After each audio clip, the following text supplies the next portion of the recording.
Thank you for offering to chat. Of course. I mean, it makes sense. I get a lot of questions, a lot through email and through. Actually, I had 2 or 3 questions from email and Twitter just in the last 24 hours. So I was like, that's a perfect way to get them out. But yeah, a podcast or a video channel is in the future. But until I get all the books out, I'm gonna put that on the back burner. This is so awesome. I'm super excited to talk to you. I'm so happy that you're here and we get to chit chat together today. How did you start to learn poker, and what made you want to specialize in those split pot games that you love so much? Yeah. Well, I'm one of the 2003 poker boom kids. I started playing in college, so 03 was my freshman year of college. And I had roommates from Boston who were gambling, drinking, partiers, and they they were big into all things wagering. We could not play. I played golf at Arizona State in the golf, but the PGM program, not the golf team, the PGM program. And we were playing there, and we could not play a hole without 5 wagers. Like, they were ridiculous. Like, it was bad. And so that led to poker. And then the World Series was shown on TV. And I thought that poker was gambling, like everybody thinks when they first start. And then when I saw a headline that somebody was a professional poker player, it just clicked. I was like, I guess I'm wrong and I need to know why. And so I dove into it. And it took me losing money for probably about a year, like everybody else. And that was Holdem. We had tournaments in my dorm room, and then in the house that I got after I moved out. And then I quit my job. So I was 20 because I thought playing 6-12 limit Holdem at Casino Arizona, it's Talking Stick now, but at then Casino Arizona, playing 6-12 limit Holdem was way better than going to work for $12 an hour, and never looked back. I picked up high-low. I picked up Omaha High-Low in about 2007 when I started playing mixed games. I started looking for other things because Holdem was boring me. And then I found just mixed games in general. I started playing stud, started playing all the draw games, and just loved it, and found out that they were all the same. It was either single pot or split pot. That was it. It's the same concepts, the same, it's just different method of doing the same thing. It's no different than saying something is science-based. It's either chemistry or biology or botany or whatever, it's all science. And I saw single pot and split pot to be the same kind of thing. And in 2008, I started playing mixed games. Started going up to Vegas, playing at the Bellagio, playing 2040, 4080, and I think 6120 a few times. And I started playing some bigger games. And I just realized that it was such a much bigger edge. I noticed that people played split pot games much worse than single pot games. More factors, and I figured more variables means more mistakes. And the game that really got me, which was then, it was called 2x5. Now it's called BigO. It was 2x5 Omaha back then, and that was my favorite because I thought, well, why wouldn't I want more chances to make the nuts? Yeah. Well, yeah. Awesome. And I didn't know. I thought BigO was a new thing, but now I'm getting some education here. Yeah, I didn't hear the term BigO until I was in the Army. I think it was like 2013. I think was the first time I heard the term BigO, and it was always 2x5 Omaha to me. And then I left poker in 2010. I was over the lifestyle. I mean, a grinder by the purest sense of the word. Like, I was over it. So I lived in Phoenix and Vegas at the time, and then moved back to Colorado in 2010, and then decided to change things around and join the Army, and then went off all over the place until I found myself in the Army Special Forces in North Carolina. And then in some of the spare time I had in between training and all this other stuff we were doing, and I found home games in Raleigh. It was all Holdem. And then I don't remember who it was. Somebody introduced me to a game out in the sticks. I forgot the name of the town, but it was outside of Raleigh, and they played BigO. And I had never played pot limit BigO before. I'd only played fixed limit. And so this was right about the time where I found out I was going to be medically discharged and retired from the Army.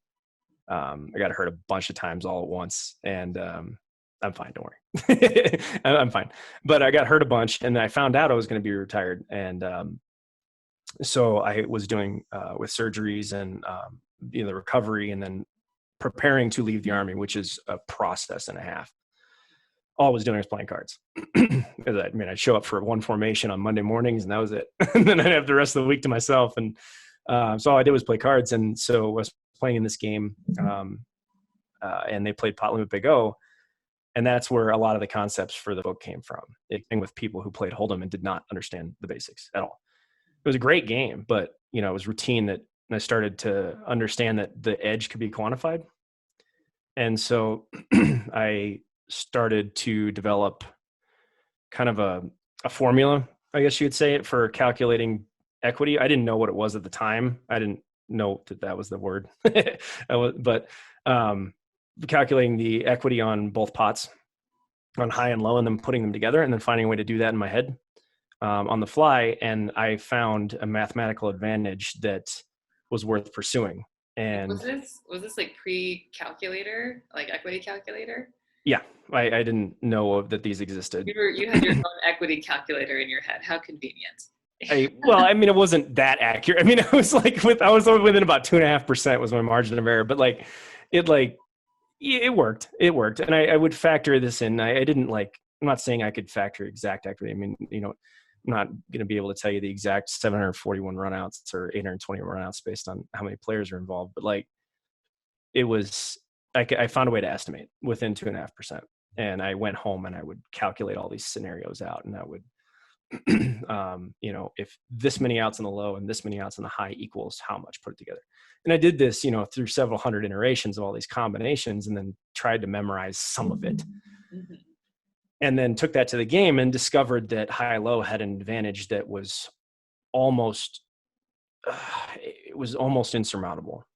Mm-hmm. And it's the same. You mean high-low had an advantage that for you?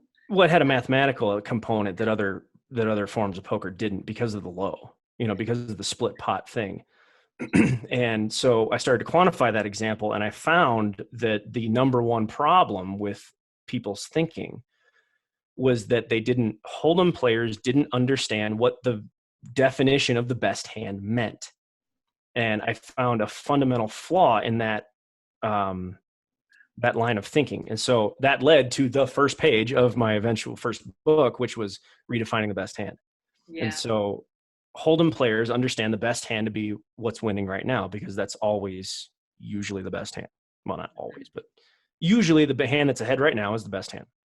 But what Holdem players get in the bias of doing is thinking that the best hand right now is the best hand, but that doesn't factor in what's likely to happen. But everybody always does that. Like when you flop a set, like in Holdem, say you have a set of kings on a board of king 7 deuce, you're vastly a favorite to finish with the best hand. And that's what that percentage means, is to finish with the best hand, not what's happening right now. Yeah. And so there's a fundamental disconnect there. That the equity that they're used to calculating, I'm a 2-to-1 favorite, I'm an 80% favorite. What that means is that you're an 80% chance to finish with the best hand, not that you're 80% ahead of everything. So when you factor that into, when you take that approach and factor into high-low, you find that the best hand is the hand that's the best chance to finish with the winner. Mm-hmm. Yeah. That's almost never the hand that's ahead right now. Yeah. It's so, I commonly say it, and I think it's common for people who play a lot of Omaha, be it PLO or high-low, to understand you don't want to flop the nuts. Well, it's nice, rarely. Well, very rarely. If you flop the straight or something, there's the turn in the river. You have to dodge so many cards if you want to get there. Right, and that's actually making my point, is that you're saying we have to dodge so many things. Well, does that mean that the flopped nut straight is a favorite to finish with the winner? And generally the question is no.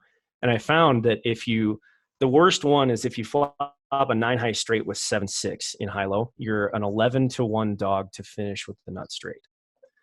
So I found little tidbits like, yeah, I found little tidbits like that, you know, it's not about what you have, it's about what you're a favorite to finish with. Mm-hmm.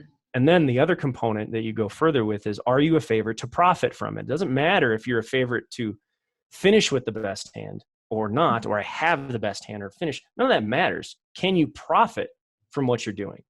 And you see this a lot in Holdem, but people don't acknowledge what's going on. It's like when you check call with a flush draw on the turn, and then you spike the nut flush on the river, are you a favorite to profit from that situation? Mm-hmm. You know, it's hard to do that. You know, you can't just blast jam into somebody and think they're going to pay you off with a pair. So I teach my students a lot of that, like what situations we're looking at is like, yeah, we may be a 55% equity favorite. We may be, you know, we may have flop top set with the nut low draw, but are we a favorite to profit from this situation given Mm-hmm. what our opponent has? So it's a fundamental change in thinking. And when you do that, you unveil and unwrap an advantage that is quite difficult to overcome. Fixed limit is a different beast. So fixed limit, when you're talking fixed limit spread, at least Big O anyway, it's like you're going to have a little bit more variance than you would in pot limit. And I mean that on the very long term. Yeah. Not because, you know, in fixed limit, our wins are capped, but our losses are not. Mm-hmm. You know, in the long run, I mean, we can only win so many bets per hand, where in pot limit, the sky's the limit. You know, in pot limit, we can splash around here and there. We can make reads. We can steal things. We can set up multi-street plays. We can, whatever, you know, we can lose 10 big blinds 5 times. And then the one time we win 120 big blinds and we're cool. We're like, yeah, 70 big blind profit. But in fixed limit, it's not the case. You know, you're going to win 16 and a half. You're going to lose 4.5. You know, it's like, you know, it's a very regimented thing. And so naturally your run bad's going to feel a little worse, but you also have to play a little bit tighter, which is no fun. But I actually have you can't 4. bully people in the way I imagine you can playing pot limit. No, and it's exactly correct. One major advantage in pot limit that you have is the ability to free roll a fold. So when you know one person only has it one way, making a bet, which is actually the first chapter of my 3rd book that's coming out in the fall, is free rolling folds, where you can, you know, somebody has it one way and not the other way. So the result is if you bet and they call, you chop, or if you bet and they fold, you scoop. So in a way, it's no different than a free roll, but you're free rolling fold. You can't do that in fixed limit because most of the time people bet twice and then check. They're not check folding most of the time. No. But yeah, there a lot of advantages that you have in pot limit are taken away by the fixed limit. A lot of them. Why do you think Holdem players should take the time to learn split pot games? What are the benefits? Well, aside from everything you've already said. Yeah, well, the irony of the whole thing is that all the things that Holdem players want and desire out of Holdem, they can have in split pot games, but refuse to pursue it.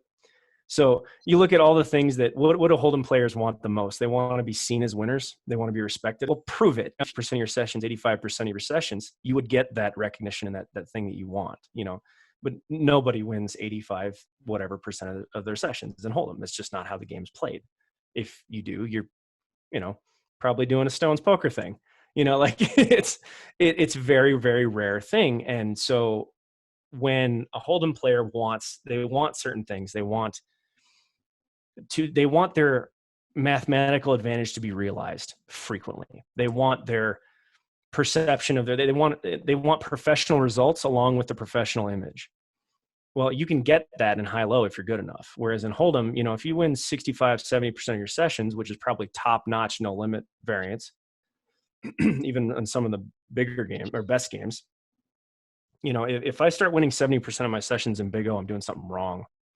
You know, it's like, it's a very exploitable game. It's a very skillful game. You know, a lot of Holdem players tout their skill all the time. Everything they do that's good is skillful, and everything that's bad is unlucky. Like in Big O and high-low games, like you have the ability to maximize and realize that equity and that skillful advantage, hand after hand after hand after hand. It's not just like the long term, and you hear the Phil Galfond fanboys that are like, oh, it's theoretical dollars and you just did the right thing and it's I'm the skillful one if I'm doing it long term. Well, how many times do you really get to exploit somebody free rolling a hand and hold them, where they flop the nut straight, you flop the nut straight, but you have a flush draw. That's a very exploitable, profitable situation. Hold them, and we all dream about it. Having the same king queen and a king queen of hearts, and somebody else has king queen, both flop straight with 2 hearts.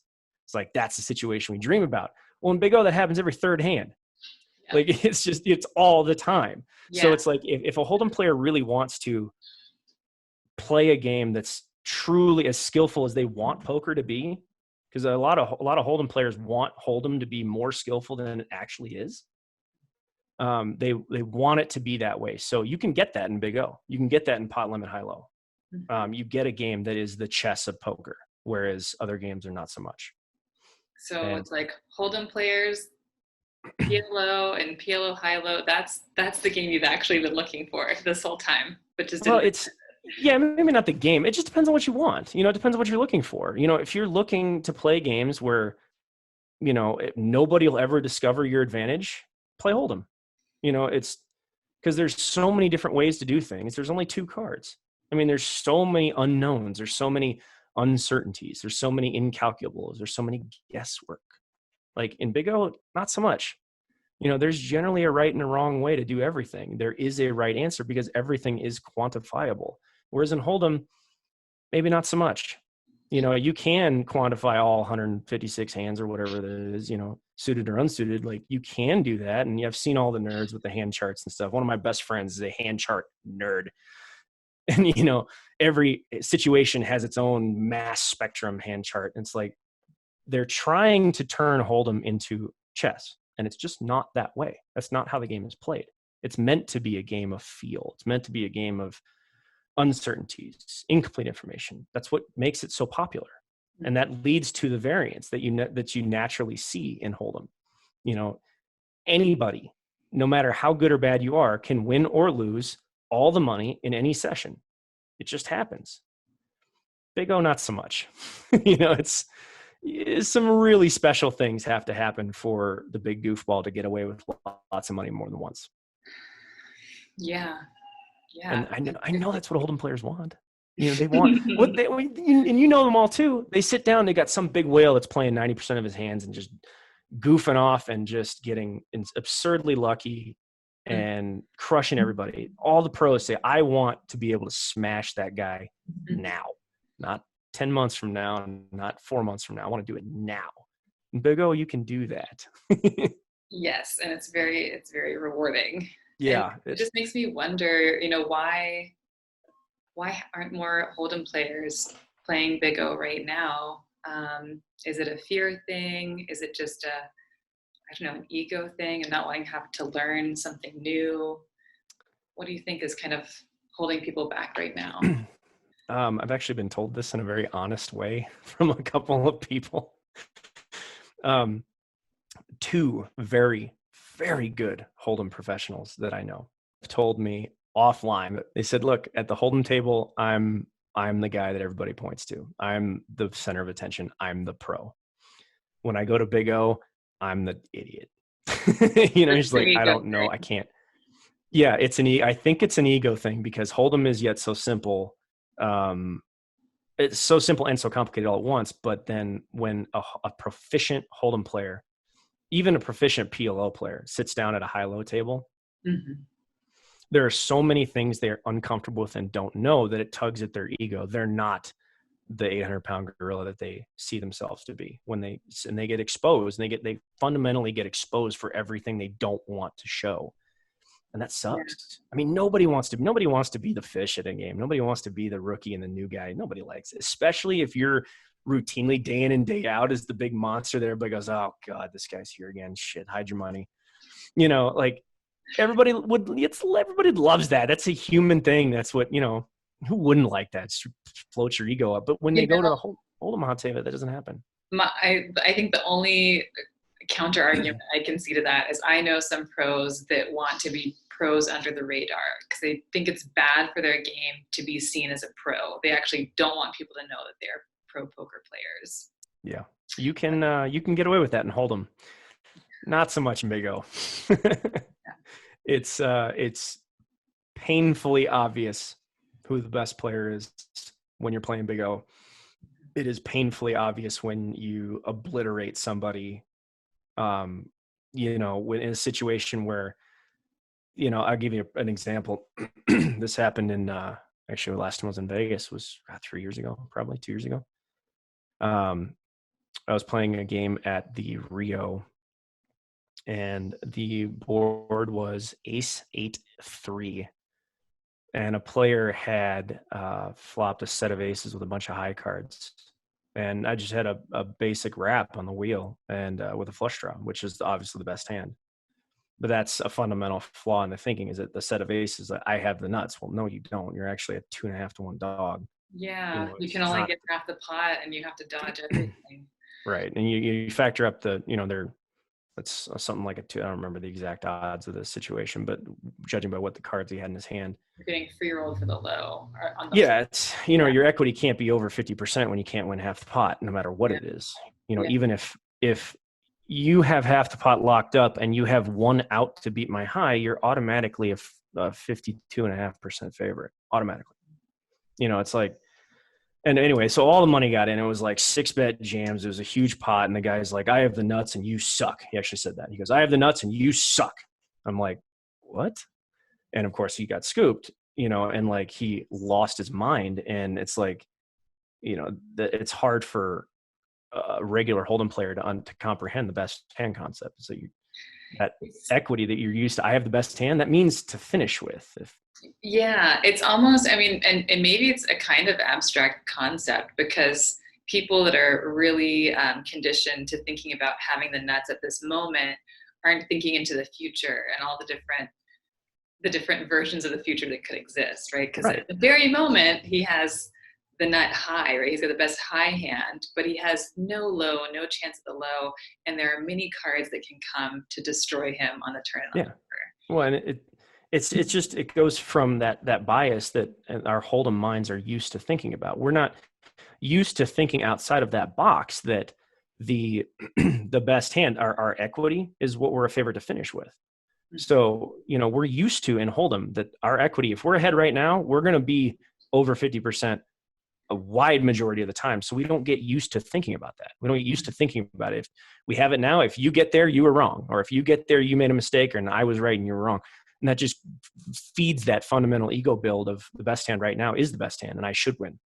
Where in Big O, that's not the case. you know, there's no should in poker. You don't deserve it in poker. You know, and it's pretty easy. Like it can, not easy. I don't want to say it's easy, but like it can get pretty, you know, it can get pretty bad. Like I explained with the 7-6 straight, you know, if the board's 9-8-5 and you have 7-6 and, you know, say you have just ace deuce 7-6, just that alone, you're actually going to be an underdog to ace deuce 5-5.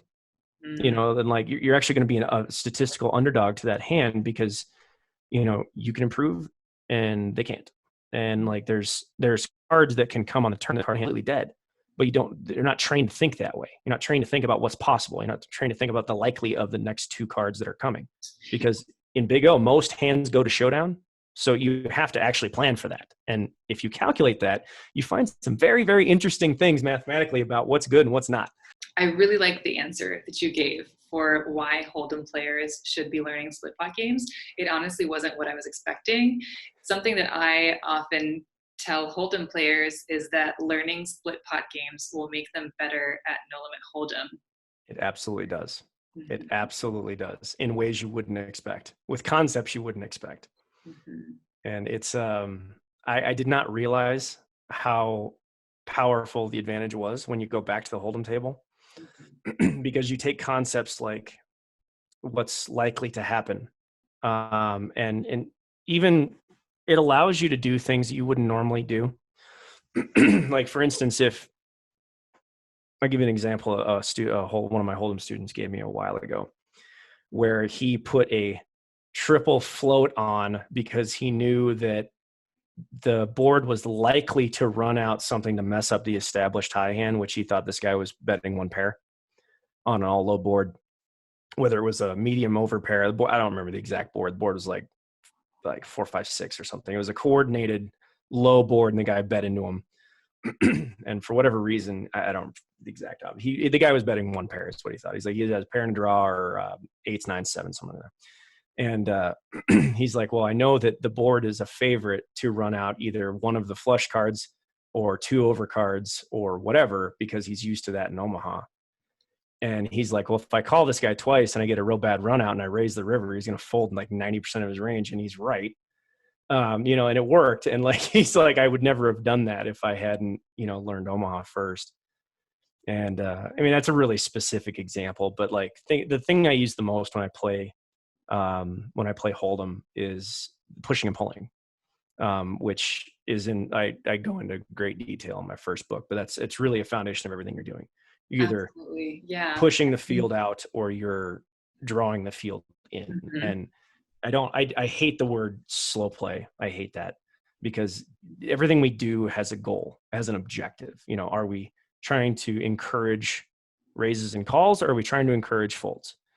You can't really do both at the same time unless you're merging, which is a whole other concept. Not getting into that, but like, you're trying to do something. So like, for instance, in Holdem, when you have, let's say you get dealt a pair of aces and there's a raise in front of you and right under the gun, and you flat that raise, you are encouraging calls and re-raises. You're not slow playing, you're doing something. Mm-hmm. Same thing when you flop big full, like same hand. If you open in early position and with say queens, then you're called by 6 players, which happens a lot. The flop comes queen 7-7 and you check. What are you doing? You're not slow playing. You're encouraging bets and calls and raises. That's what you're doing. Yeah. And so it's like what you do that everything you do in Omaha and Big O has that goal. Are you encouraging calls or folds? Are you encouraging raises? What are you doing? And it's pushing and pulling. I go into that in book number 1. Yeah, I 100% agree. I think playing Omaha has helped me in 2 specific ways related to what you're saying in No Limit Holdem, because 1, I'm better able to read board textures to understand when to push and when to pull. Yeah. And 2, I stopped seeing bluffing as bluffing or like I'm lying, and I just see it as pushing and pulling. Yeah. It's a great way to think about Holdem, and I never even thought about that from before until I started to really specialize in Big O. And it does help. I mean, you get way better at ranging people in Holdem when you're used to ranging 5 cards. Yeah, right. You get really good at ranging 2 cards when it's actually you're like, I'm used to a range of 50 to 70 hands. You got 3, man. Like there's only 5 hands you can have. We're good. Like you're used to such a wide spectrum of variables. And then you get down to Holdem, which is inherently simple. It makes things so much more clear. Mm-hmm. And, it makes it, it's so easy to pick off when you're in a bad end of a set over set, because you're used to seeing that in Big O, what it looks like. And then when you see it on the Holdem table, whereas you might previously have had the idea of, hey, if I have bottom set and you have middle set, you're just going to have to get the money. You might have had that opinion beforehand. It's just a cooler. It's no big deal. Nobody will get mad at me. Nobody will blame me. When you're like, yeah, not happening, bud. Like there's only one hand you can take this with, and that's a set. Since I have bottom set, you must have me down to 1 out, because it happens in Big O all the time. Oh, yeah. And it's the nightmare scenario in Big O. You can lose so much money. Oh, yeah.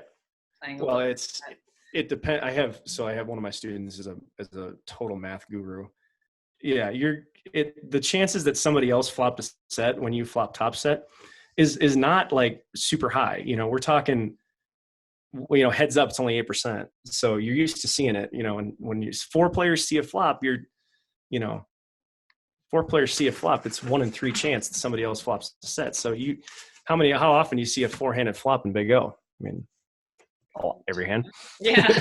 Yeah. So, you get used to seeing when there's set over set 1 time in 3, like it happens. So you get used to seeing it, and it definitely helps your Holdem game. That's for sure. Most certainly helps your PLO game. That one surprised me. If you learn 8 or better before PLO, it'll actually go better. It'll be easier transition. Yeah. Well, there's so many things that the PLO brain just sabotages, and I see it. Like honestly, one of the biggest, other than the Holdem convert who's never played high-low and thinks that top sets the nuts no matter what, like other than that person, one of my favorite people to play with is the PLO pro. You know, the person who never calls pre-flop, always three bets, which is fundamentally flawed in high-low. And they're just used to taking hands heads up, which is a really bad idea. You know, and all they do is bet only the pot. That's all they do. What's the pot? My options are either bet pot or check. And it's like, it's one of the most exploitable systems in all of high-low, actually, is when people do that. So yeah, if you learn high-low first, you won't do that. when you play PLO, you'll know like how hard that is to actually to be successful with. And it works in PLO. Don't get me wrong, it does work in PLO, but it does not in high-low.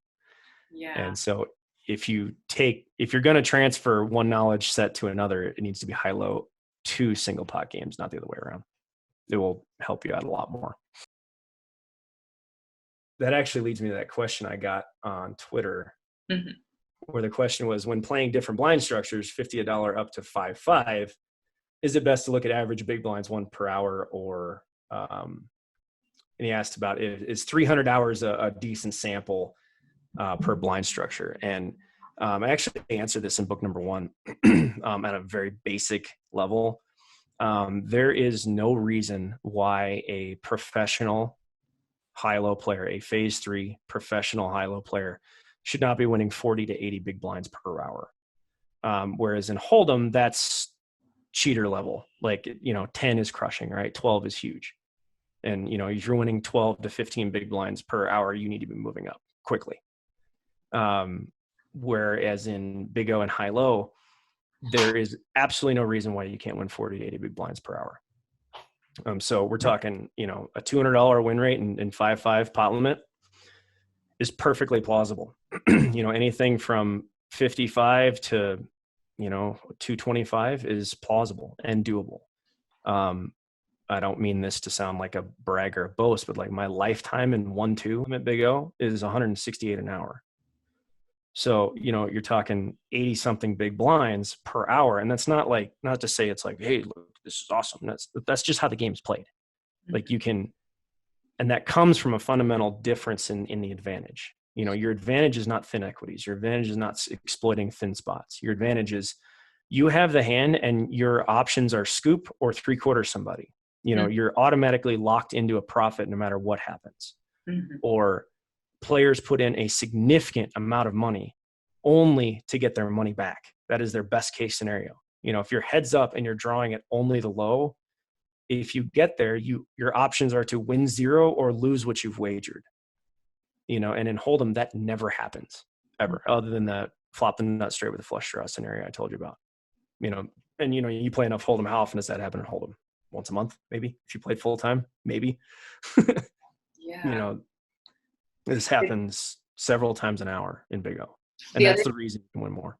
The other thing I heard in the question from Twitter, from the person who wrote you on Twitter, is just wondering what a good sample size is. So for, let's say there's a Holdem player that's learning BigO or PLO8, and they're really wondering when they can start judging themselves on like, am I improving? Am I winning?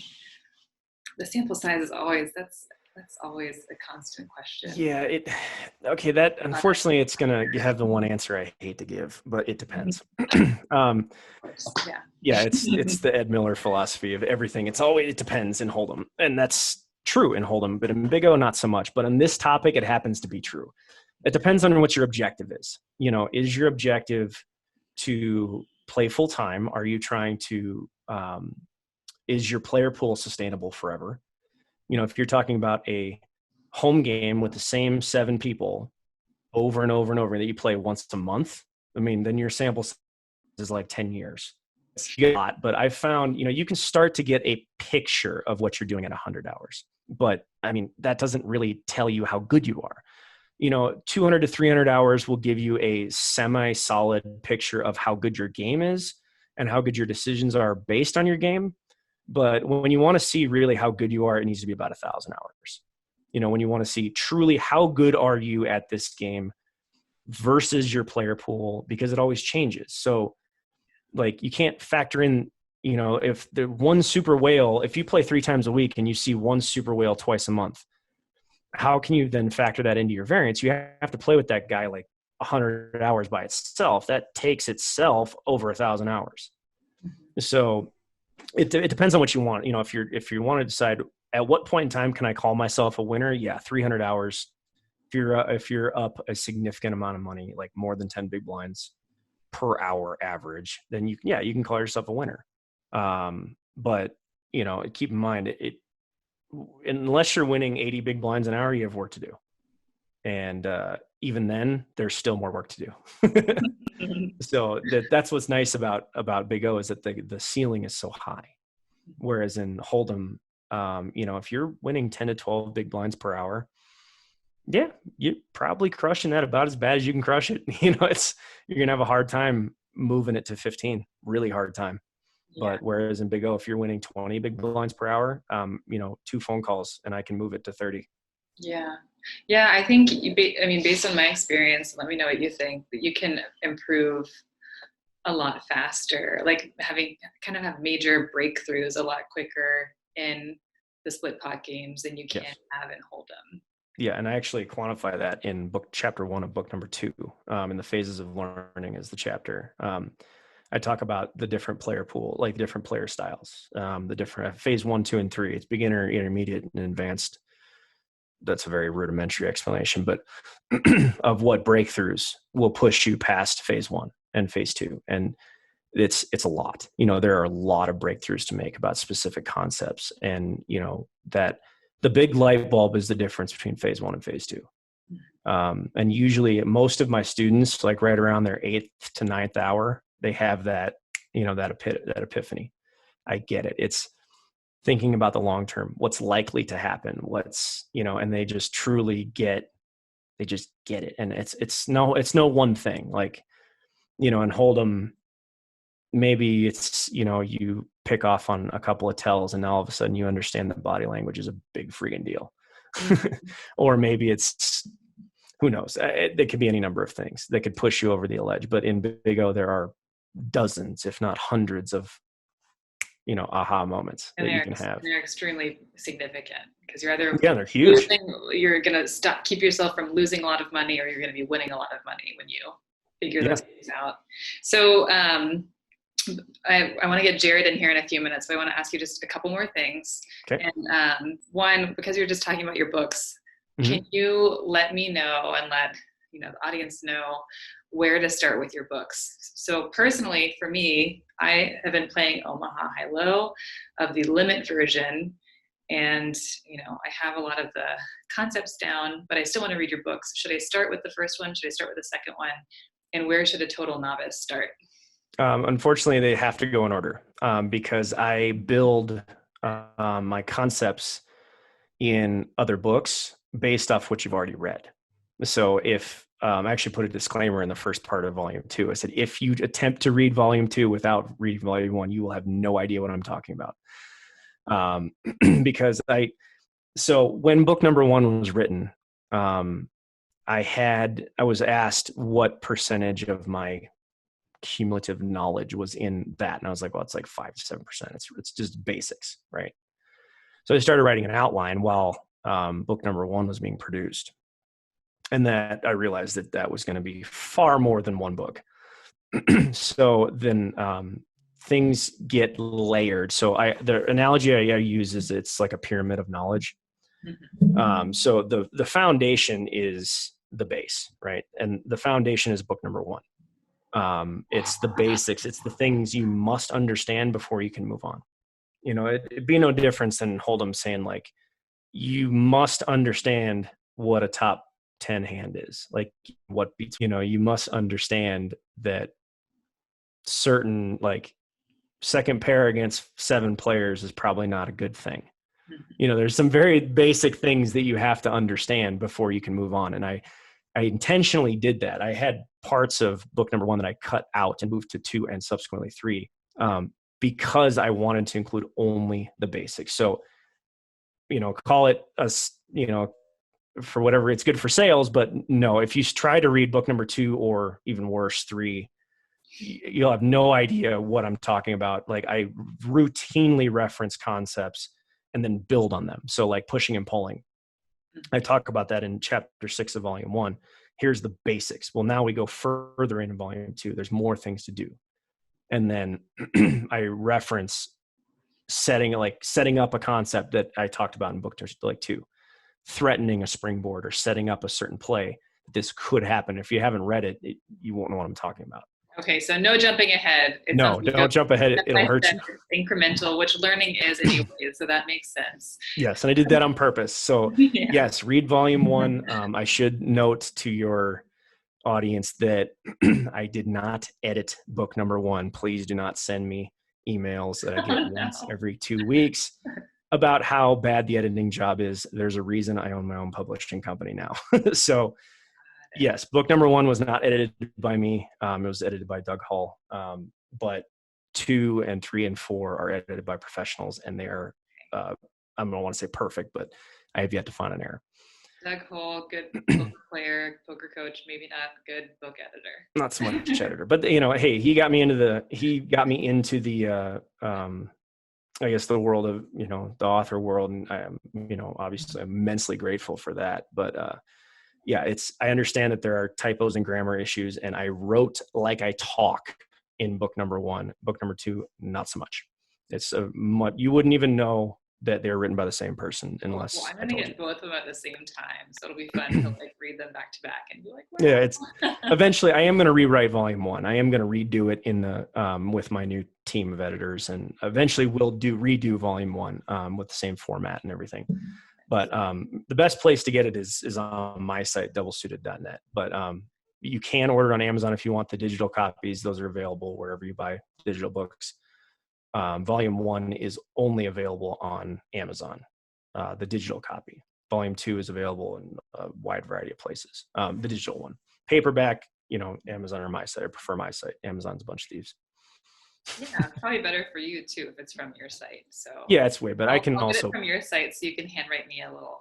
Yeah, I can personalize it and do that stuff when and I know who's getting it and where it's coming from, and I handle that myself. It's Amazon. Like I had somebody say that they got a copy of volume 1 that the pages all fell out.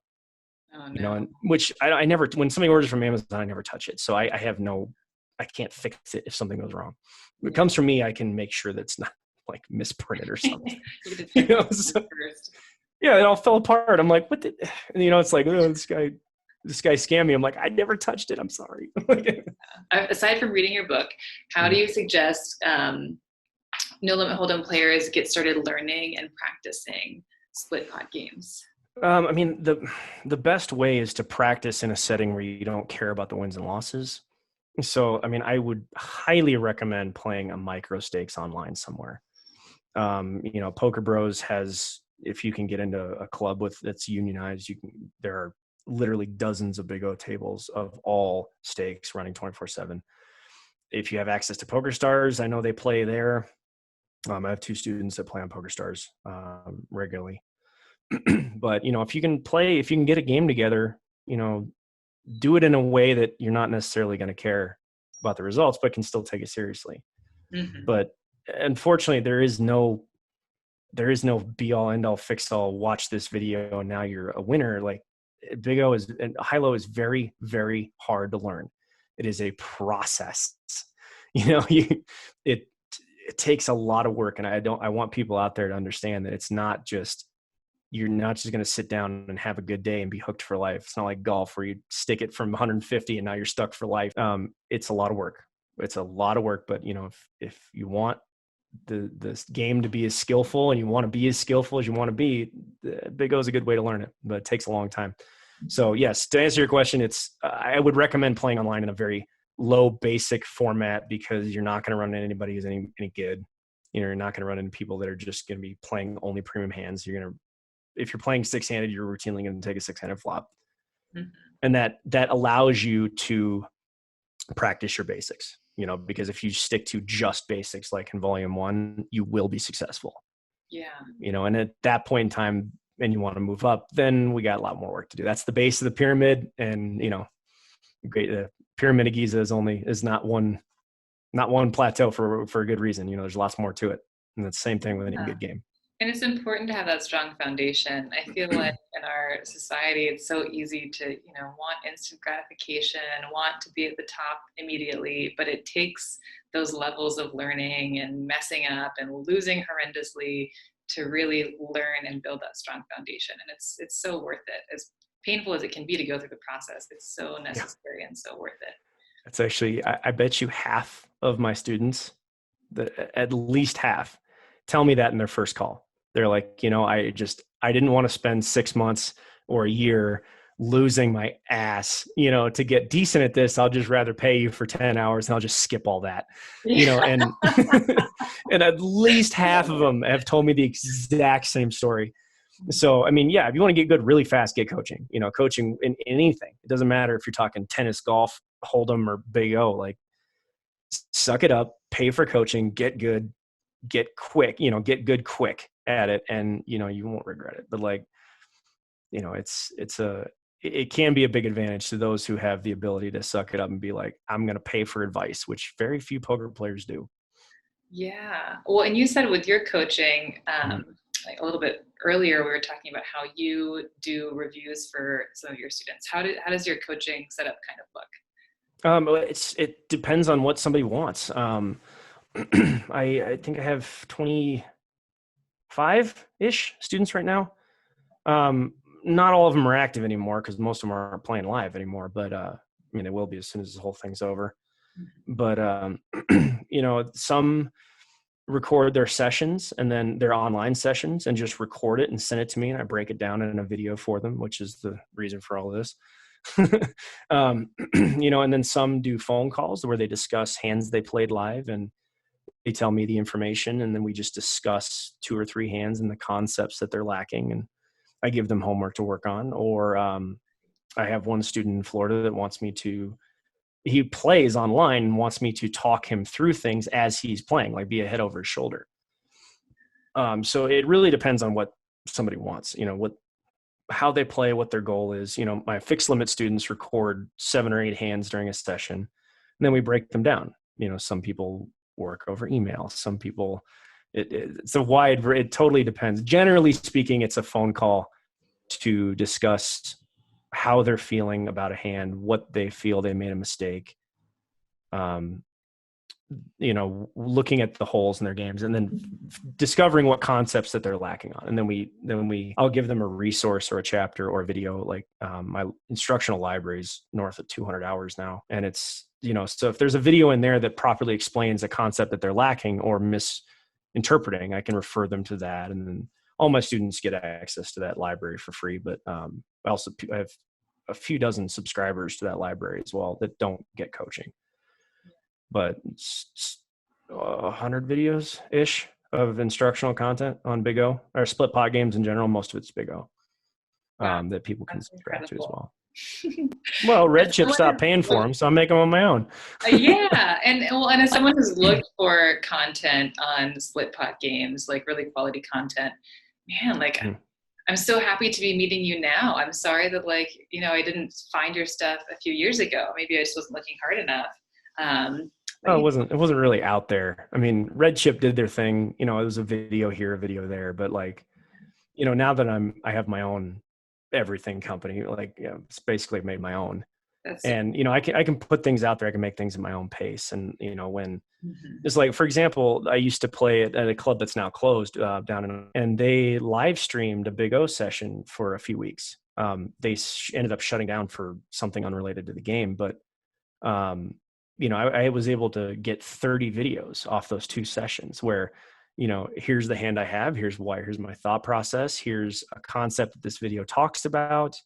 There's 30 of them, and, I get to look over tells and show people the body language in real time and, talk about all these factors. And it's like, stuff like that, we don't have that out there. It's like in other games, Holdem, take your pick. There's might be millions of hours of TV footage of Holdem, but you know, for BigO, it's just not so much, and it's not available anymore. So I guess the only place you can get it is with my library. But you know, it's stuff like that. I can do things like that now, and it really helps my students a lot.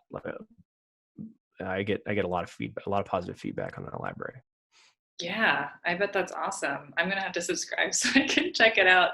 I know I've watched a few of Bart Hansen's breakdowns of Omaha High Low on Crush Live Poker, and I found that extremely helpful as well. And it was from the live stream. You know, those live streams, man. Unfortunately, rest in peace, Stone's live stream. But they were so helpful for exactly what you're saying, for coaching opportunities and real learning opportunities. Oh, it's amazing. That was one of the last tweets I made, actually, was somebody please restart a BigO live stream. I had a seat at the Live at the Bike, was going to attempt one, but the quarantine, nicked that. We'll see what happens after this quarantine. You know, maybe some card rooms will be more motivated to do things like that, or it could be the other way around. I don't know. Yeah. Hey, dude, how are you? You know, been playing poker in casinos, cash games, tournaments for, you know, how long have I been over 21? 14 years. Right. So that's about the time I started playing more for like real money.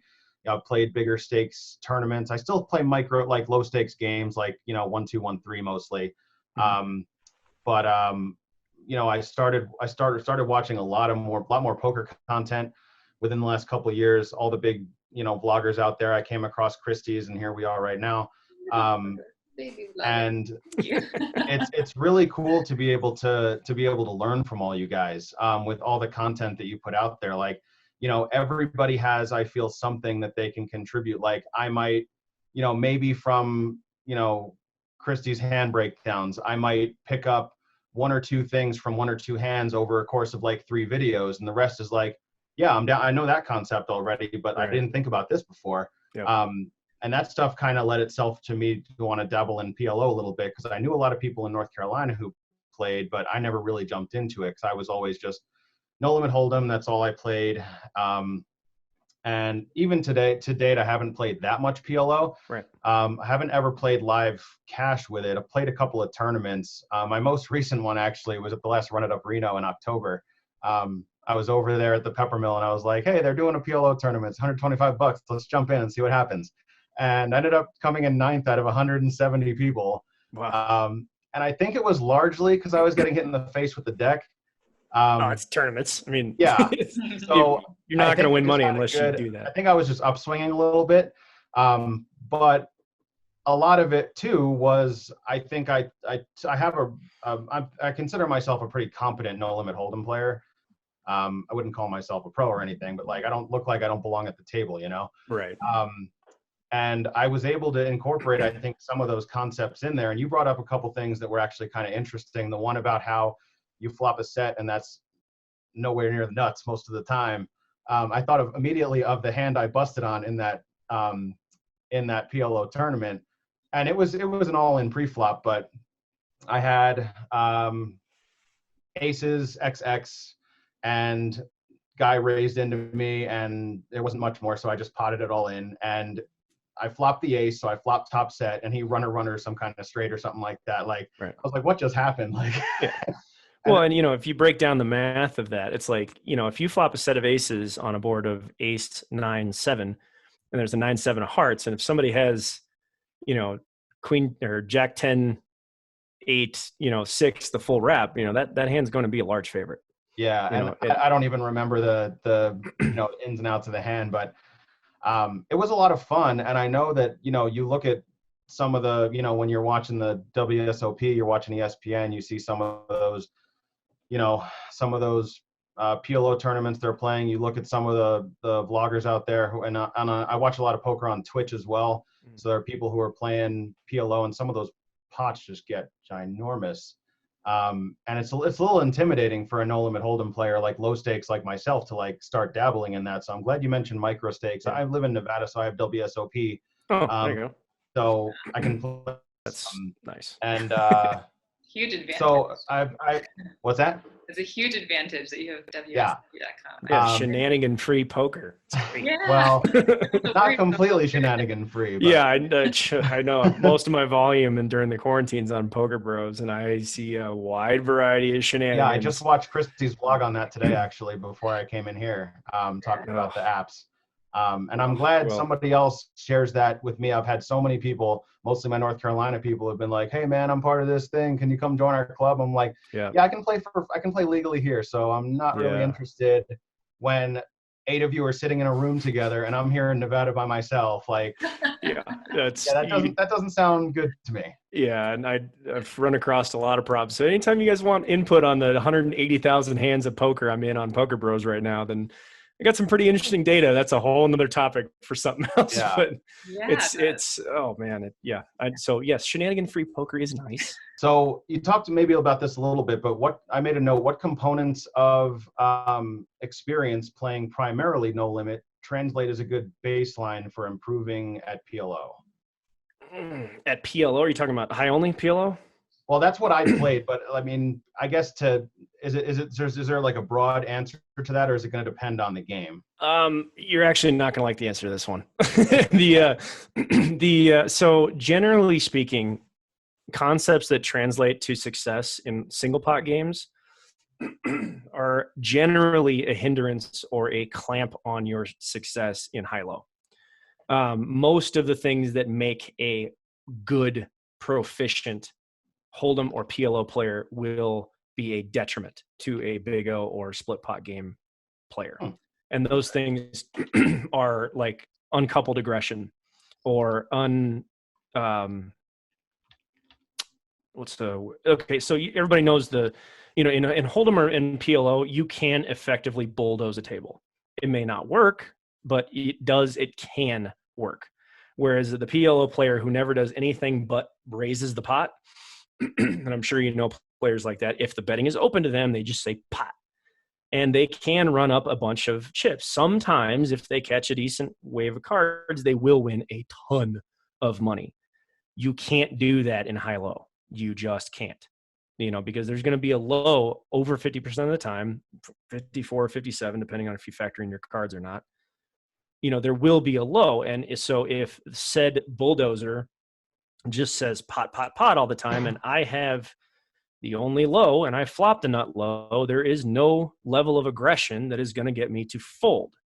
So you just can't do that, especially heads up. And most Holdem players and PLO players are fundamentally wired to isolate and take advantage of. We're isolate and expose, isolate and hammer.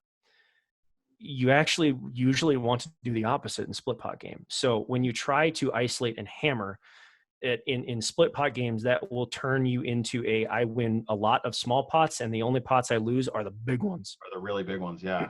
Yeah, and that is just fundamentally flawed. And obviously we don't need to go into the math of that. And Jarrad, I know that you're also interested in the PLO, or maybe you're especially interested in the PLO. And I'm just interested in all of the Omaha, like any variety, PLO or low, high-low, and the BigO. That was gonna lead into my next question, because the whole reason that I would be interested in, or the biggest reason anyway, that I'd be interested in getting more into the Omaha games would be to increase win rate and make more money. And so that would be start the process of that. I mean, as far as being a more well-rounded poker player, is that well-rounded poker player, but also like of the Omaha games, what would be or maybe this is better way to phrase it, what would be the best one in your opinion to really start to focus on to get better at those kind of games? First of all, I'm extremely biased in that with that answer. I think BigO is the chess of poker. It really is. So when you learn the most complicated game, that translates well to other games. Yeah. And then we were talking about in the beginning of this is that, there's a lot of concepts that you learn in BigO that will apply to other games, but whereas there is not a lot of concepts that if you learn well in single pot games that apply to split pot games. So it's kind of a one-way street. You know, everything that you take from single pot to split pot is a detriment, not everything, but most things, and then vice versa the other way. I think if there's one general thing that will help your success in learning all the games or other games or just a singular new game, whatever it is what makes the difference between which of my students are productive and which are not. And that is whether you understand that everything you do has an effect, and that, you know, my most successful students believe that if they screwed up, it was their fault and there's something they can do to fix it. My least successful students they retort every answer that I give them with, yeah, but, or this is why I thought what was wrong. Well, nobody cares. Like, it doesn't help you to justify why we were wrong. What helps is that, how could I achieve a better outcome? And a lot of the times the answer is right here. You know, it's something we did. It's something we think. It's a fundamental flaw in our expectation. It is thinking we are better than we are. I mean, ego is the fuel of the car that drives poker. Yeah. And, you know, it's if you attempt at all times to remove the I and the ego from your learning process, you will find that your learning curve is way more helpful. Yeah. You know, it's a way shorter learning curve. Yeah. And I think any of us who have played, doesn't matter what kind of poker, like, those are the players I like playing with the least, are the ones who you look at them and they just have an air about them, whether it's something that they say or just the way that they do things, that they're saying, yeah, I'm an amazing poker player and you all are not as good as me. I can't stand playing with those people. Well, so yeah. Winning pots against those people is way more satisfying than yeah, it is, than winning against the fish. You know, I actually go into that in longer than needed detail in book number 2, in chapter 1, about the things that people say and why they say them, and how that helps to justify where their actual playing ability is. You know, it's hard to fully understand how detrimental the things we say are to our poker game. It doesn't matter what you say. When you say something, you're revealing a piece of information. Mm-hmm. Yes. And those people that you're talking about, talking about, very big on this. Yeah. You know, when they say about how good they were or how far ahead they were, they're trying to convince them that they did the right thing. They're not trying to convince you. They're trying to convince themselves, because they're trying to justify their poor outcome with a fundamentally gold thought process. Well, maybe that may be the case, but you know, those of us who make a living, or when you finally get past all that and remove the ego, the first thing you look for when you have failed is, what did I do wrong? How did I create the situation? And you know, the very effective poker players are the ones that are fully responsible for their own actions. You know, when they thoroughly understand all things are possible, and then therefore nothing surprises them. And then they understand that, could I have possibly made a mistake? If so, what is it? And they identify it. And if they find, and they, like in diagnostic medicine, you know, here's a million things that it could be, start scratching off all the things that it can't. If the very last thing is, I just got unlucky, then okay, cool. We got unlucky, but then we should be grateful that we are in this situation, because we could not win without it. Yeah. So there should be no reason to project that ego and project onto others, because you should already know the answer. You don't need justification from others. What are some of the pitfalls no limit Hold'em players commonly fall into when starting to play these games more regularly? I mean, you talked about it a little bit, but you know, do you have a couple of like A, B, and C? These are the 3 like biggest. Yep, there's 10 of them right here. it's one of the chapters. So read the book. Yeah, there's a chapter in there. It's called Common Mistakes and Misplays, and I go a little farther on in my video library. I have 10 everyday errors, which it's actually about 40, but we have 10 videos of everyday errors that most Omaha players make. But as far as common mistakes and misplays that Hold'em players make, you know, that's a lot of book number 1 is dedicated to that exact question. And so I'm bridging the gaps between the Hold'em mind and the high-low mind. So like as we talked about in the beginning, the number 1 thing, and it's not even close, is the fundamental misunderstanding of the best hand. It's, you know, our Hold'em brains are trained to think that the hand that's ahead right now, that's winning right now, if the hand ended right now, is the best hand. Well, in Hold'em, that's usually true. I mean, a majority of the time, that's usually the case, outside of a few weird scenarios. But in high-low, that's almost never the case. And the reason for that is that not all, but most hands go to showdown. Therefore, you must quantify what is likely to happen. So when the first example I give in the book is on a flop of ace-6-3, what the odds between a naked set of threes and ace-2-4-5 with a flush draw. You know, it's like a Hold'em mind will, and this is the most basic level, think that the set of threes is ahead right now, therefore it is the best hand. So when you break the math of this down and you add in both the equity on both sides, it's like, you know, the set of sixes is a 2.5 to 1 underdog level. Never mind, you know, what could happen. A lot of stuff happens when you throw in 2 or 3 more cards in your hand. Yeah, and it's, you know, keep in mind, the Hold'em brain is wired to think about one pot as the high only, because there is only a high.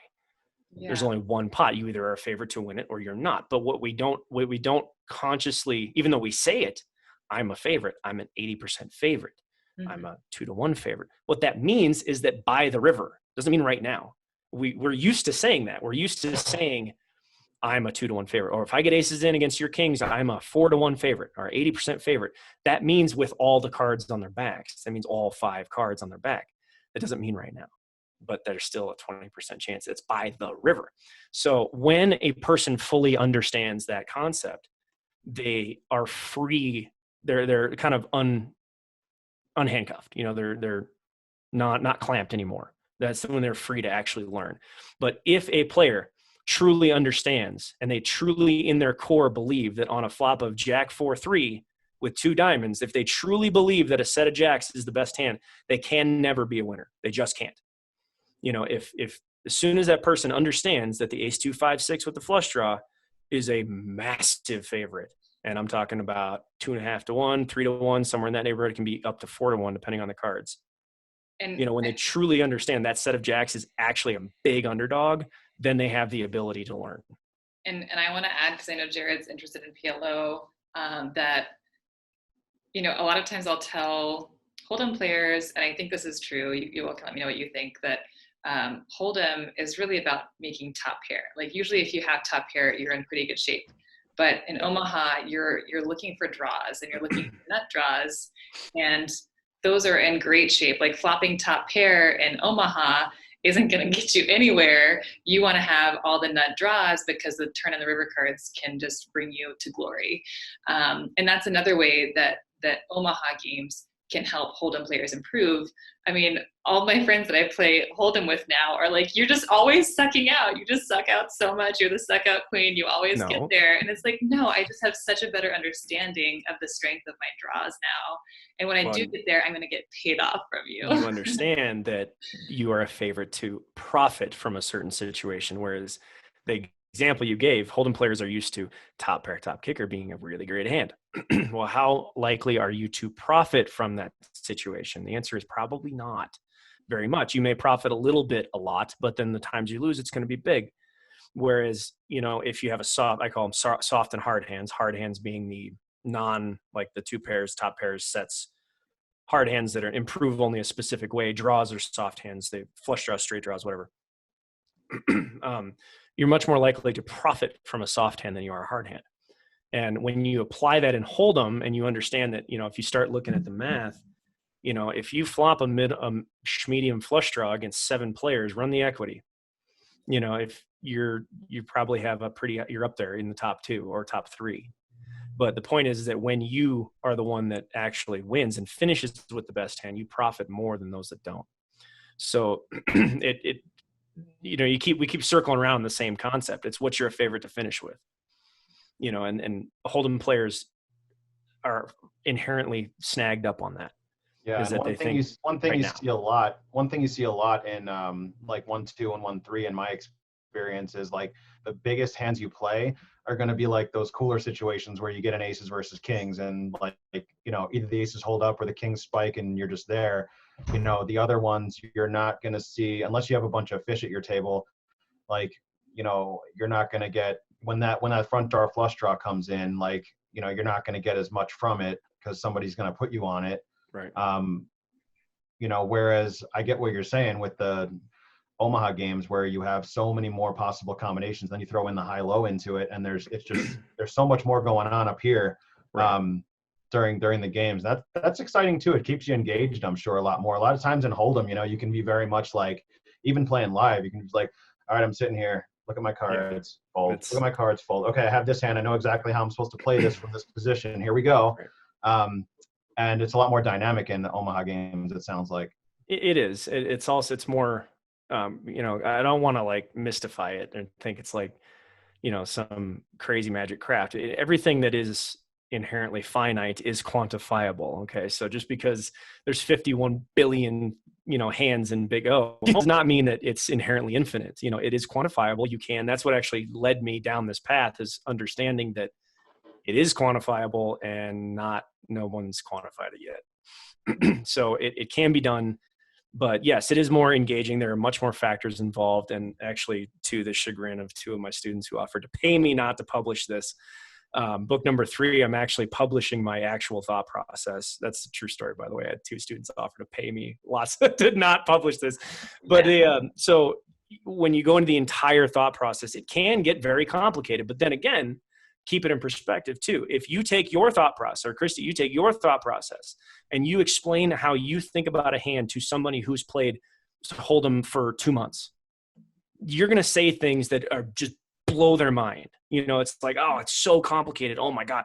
It's all, you got to keep it in perspective. You know, it's just a relative opinion.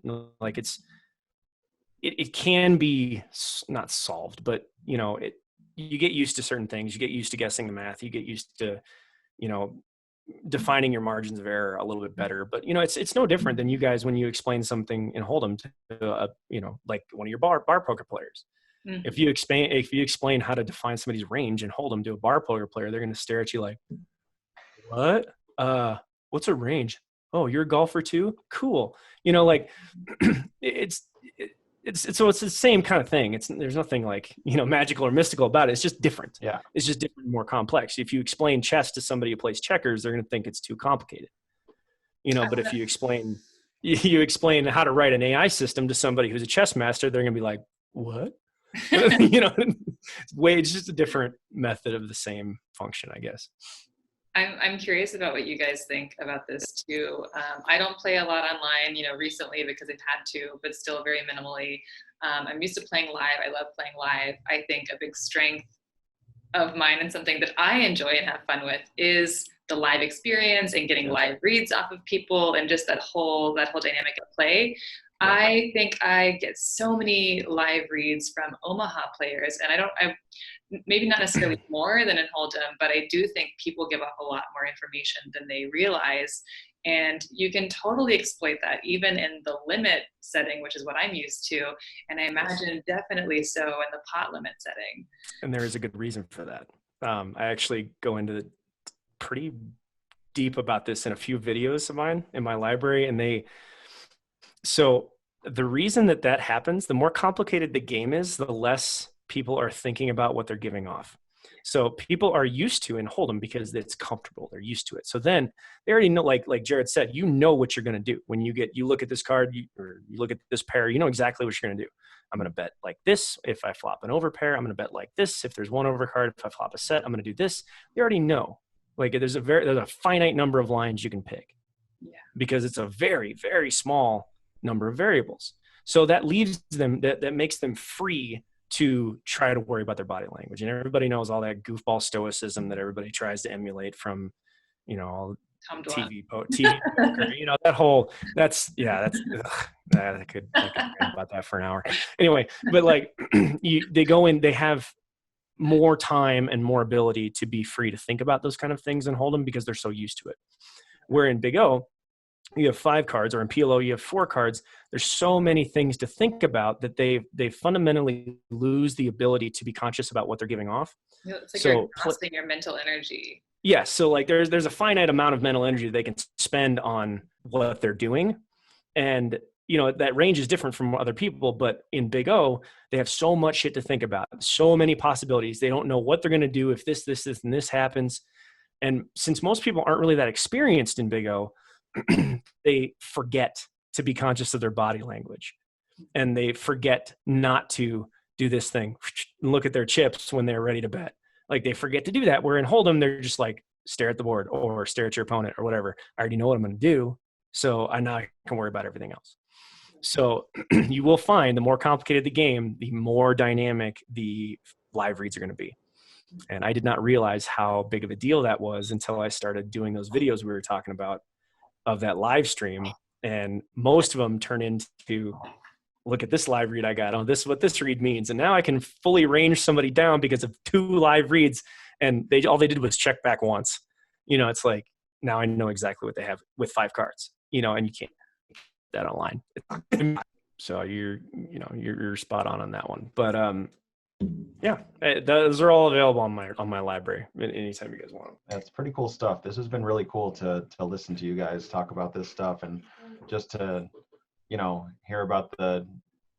I know I've Christy's gotten into more Omaha in her vlogs. You're probably the only one who I watch who really plays the 4-card games or 5-card games. I know there's more out there that I could find. I do follow Jay Nandez Poker, but I miss a lot of his stuff. But I know he's like a big Omaha guy,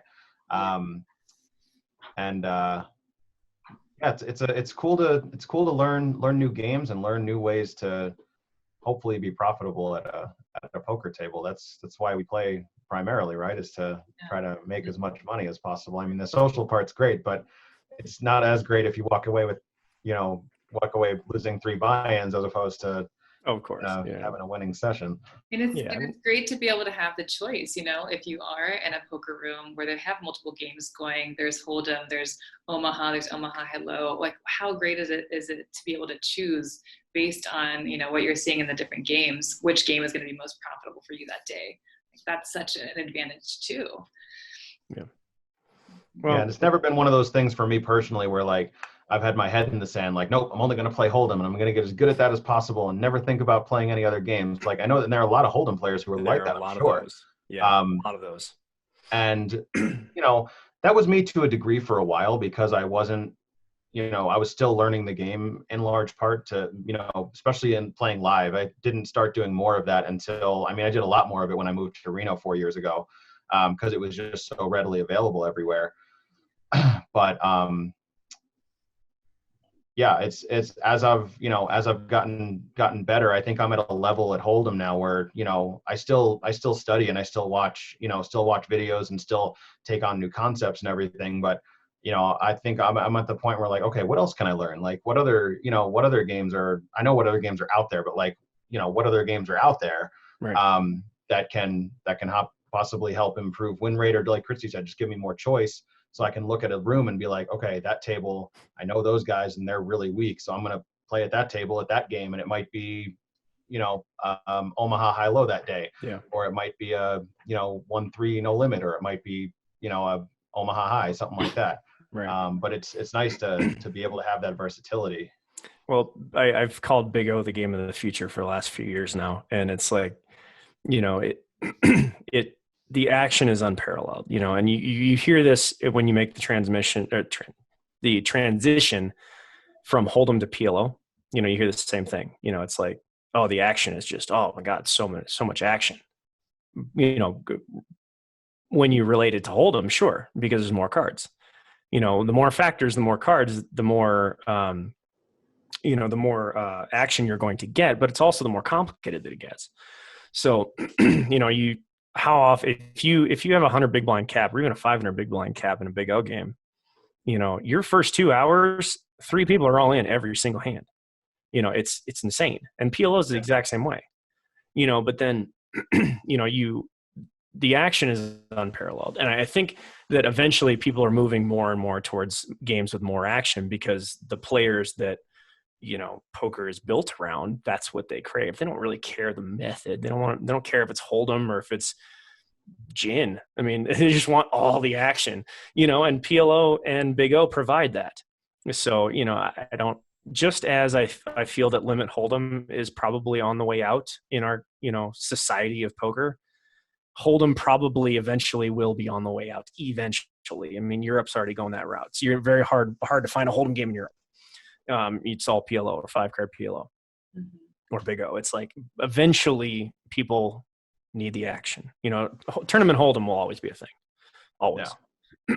But as far as no limit cash goes, like, when you look at, if you follow a no limit Hold'em cash game and then you follow a 5-5 BigO game, you're not going to be watching the Hold'em game. Like you're going to be watching the BigO game because chips are going to fly all over the place. I think it's so relevant, especially because of the time that we're in. I've been talking with people about this. It's so much more, a four-handed game is so much more conducive to PLO than it is Hold'em. How many Hold'em players do you know? Oh yeah, that want to play four-handed Hold'em, but you probably know 4 PLO players that would play four-handed PLO, right? Oh yeah. Oh, I'd play four-handed PLO or four-handed BigO all day. Yeah. I'd love it all day. But yeah, that's a great point actually, is that, you'll have a hard time filling a four-handed Hold'em table.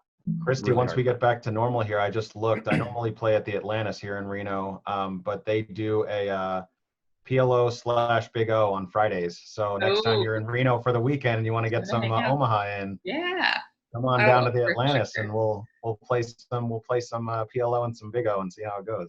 That sounds I hope that's great. Pot limit. Is that a pot limit? They do PLO, but then they also do BigO.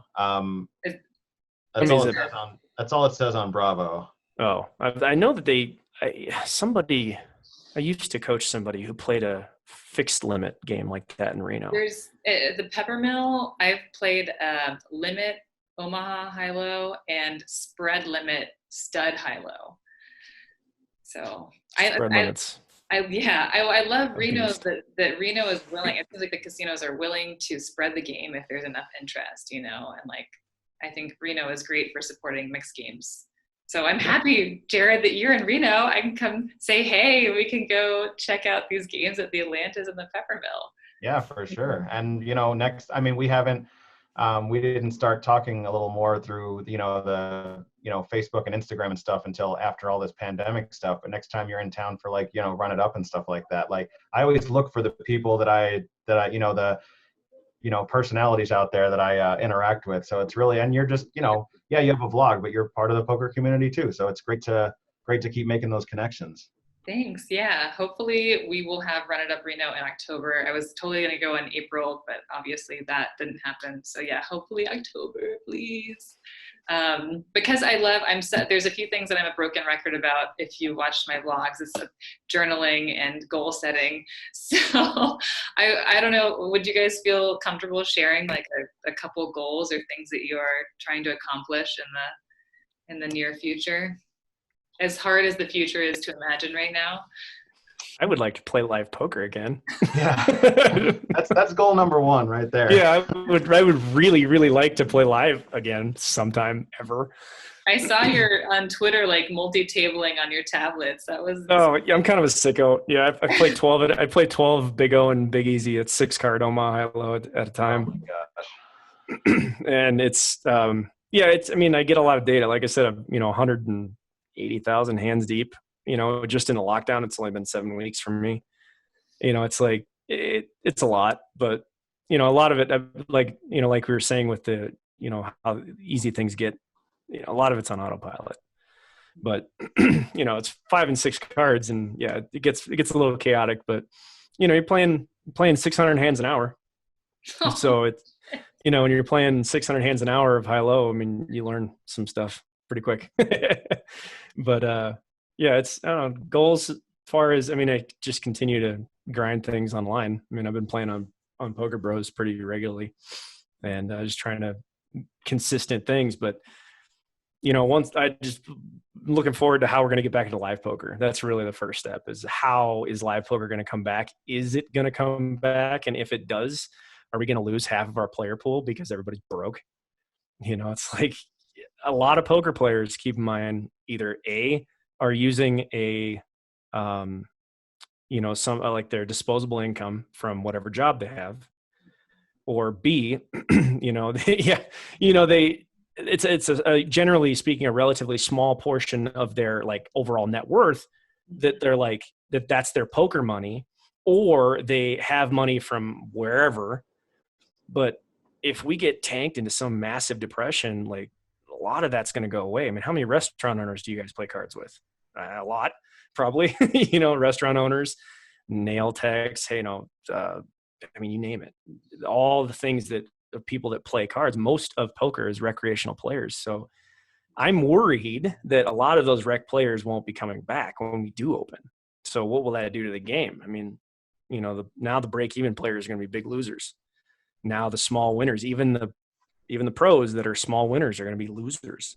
So I guess my goal is to not get depressed. No, I'm kidding. But man, I don't mean to try and paint this bleak picture. Yeah, it's that's a worry right now. I really hope that poker is able to recover and we don't go through some deep, dark, year-long grind where the only people playing cards are the ones that, have a bigger bankroll or like the really effective pros. I mean, that'll destroy poker. I've been asking people just to, because I am running a very low limit, just $20 tournament on the PokerStars free site a couple times a week. And we do a Zoom call like this while we play, which is very fun. It's been a great way to socialize. And I'm loving that, poker community too. That's kind of fun. Yeah. It's a good idea. But I've been asking people just kind of take a temperature, like when the card rooms open up around here, are you going to go back and play? And everyone has a different response, but most people it sounds like they're erring on the side of caution. And there's one player who's, he's older. He said he has some underlying health conditions. He's like, I'm not going back to play live poker until there's a vaccine, Yeah, I've heard that from a lot of people. Yeah. I mean, what are you guys going to do? I mean, the second your local room's open, are you going to go running back to the room? Are you going to be like, yeah, let's go rub these chips around from people that didn't wash their hands in the bathroom. Let's go touch, I want to touch these things that everybody touched. Like, Oh my God. Okay. So really quick story. Before all this stuff happened, I was, my buddy and I traveled to the Horseshoe in Tunica, Mississippi for some tournaments. I think it was the Run Good series. And so we played a lot of cash while we were down there. And one of the first tables I was at, there was this old guy who I don't have a chip sitting here next to me, but so he would take a chip off his stack and be going like this. And this is after they were like, hey, we got this Corona thing going on. Like, we need everyone to sanitize their hands all the time. And like, poker chips are already disgusting. Oh, I know.